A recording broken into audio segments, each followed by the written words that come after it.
స్వయం అభ్యర్థి అన్నటువంటి వ్యక్తి 24 సీట్లకే సరిపెట్టుకోవడం అది పొత్తుతరం.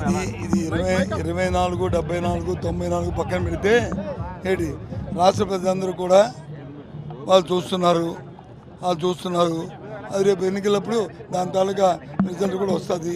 ఏంటి వాళ్ళు ఎవరెవరికి ఏమి చెప్పారు, వాళ్ళు మాట్లాడినప్పుడు ఆయన ఏం చెప్పాడు, ఇవాళ ఏం కార్యక్రమం చేస్తున్నారు, వాళ్ళ ఎజెండా ఏంటి, వాళ్ళ కార్యక్రమం ఏంటి, అవన్నీ తెలుస్తున్నాయి.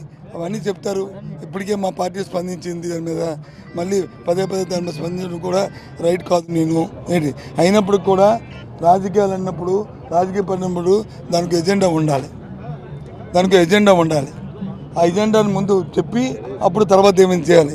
మా ప్రభుత్వం చెప్పింది, మా నాయకుడు చెప్పాడు ఎజెండా ఏమని, గత సంవత్సరం చేసిన కార్యక్రమాలు చూసి అవి మీరు ఆశీర్దిస్తే నాకు ఓటు ఇవ్వండి, నన్ను గెలిపించండి అన్నారు. ఇప్పుడు చంద్రబాబు నాయుడు, పవన్ కళ్యాణ్ ఏం చూసి అంటారు? గత చేసిన మోసాన్ని చూసి ఓటేయమంటారా? గత చేసిన దగాన్ని చూసి ఓటేయమంటారా? లేకపోతే అంతకుముందు చేసిన పాపాలను చూసి ఓటేయమంటారా? దోపిడీని చూసి ఓటేయమంటారా? లేదా జనభూమి కమిటీని చూసి ఓటేయమంటారా? దేన్ని చూసి ఓటేయమంటారు? సో కాబట్టి అవి అయితే 24 సీట్ల గురించి అంటారా? అది ఆయన దాన్ని బట్టి ఆ నాయకుడికి ఎంతవరకు ఎలివేషన్ ఉందో, ఆ నాయకత్వం చేస్తున్న ఆ నాయకుడి పార్టీ ఈ రాష్ట్రంలో అవసరమా లేదనేది ప్రజలు నిర్ణయిస్తారు.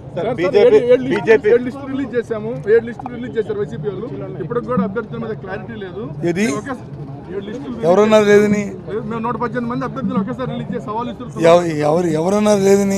ఎవరన్నారు లేదని ఆడలాగా మధ్య చెప్పినట్టు అంటారు. ఎవరన్నారు లేదని, క్లారిటీ ఎవరన్నారు లేదని. ఇందాక మా ఎమ్మెల్యే గారు ఏం చెప్పారు? నన్ను ఆశీర్వదించండి కోరాడు. లేకపోతే ఎందుకు కోరుతాడు ఆయన? ఎందుకు కోరుతారు చెప్పండి? 20 సంఖ్యను ఎందుకు కోరుతారు? ఆయనకి అంబిక్యుడు ఉండి ఆయనకి ఏమైనా కాదని ఉంటే ఆయన ఎందుకు కోరుతాడు? ఏం మాటలు ఇవి? చేతకానుడు మాట్లాడిన మాటలు ఇవన్నీ కూడా ఏమైనా పనికి వాళ్ళు మాట్లాడిన. అమిత్ షా దగ్గరికి వెళ్ళారండి. దగ్గర వెళ్ళిన తర్వాత బీజేపీ ఎందుకు లేదండి?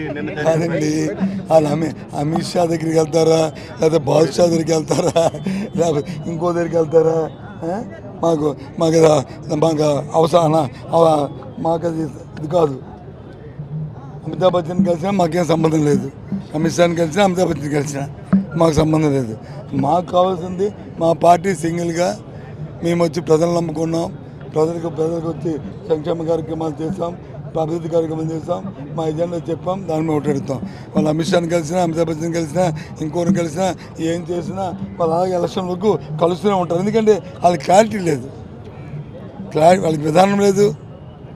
వాళ్ళకి విధి విధానాలు ఉంటే ఇది చేయరు. వాళ్ళకి విధానం లేదు, ఇది లేదు. ఎందుకు అది? ఊరికి ఎంతసేపు జగన్మోహన్ ఓడించి ఏం చేస్తావు?